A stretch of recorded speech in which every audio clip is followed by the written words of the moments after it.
காசு பாக்குறதா இருக்கலாம், அது ஷார்ட் டேர்மா இருக்கலாம். ஒண்ணு, அது எல்லா துறையிலையும் நடக்குது, கோயில் சொத்துல நடக்கட்டும் சொல்லிட்டு அதை சிவன் பாத்துக்கிடுவாருன்னு விட்டுடலாம்.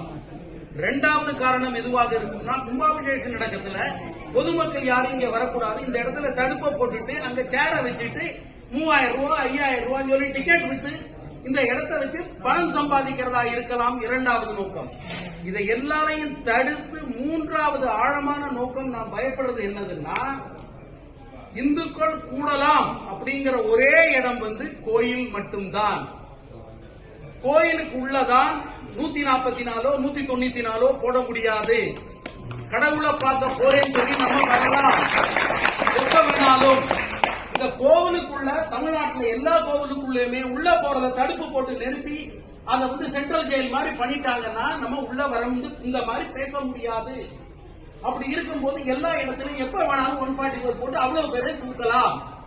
அதனால இது ஏன்னு கேட்டீங்கன்னா, இதே மாதிரியான ஒரு தடுப்பு தமிழ்நாட்டில் உள்ள எல்லா சர்ச்சு முன்னாலே போட முடியுமா? எல்லா பள்ளிவாசல் முன்னாலேயும் போட முடியுமா? ஆட்களை கியூல உள்ள பண்ண முடியுமா?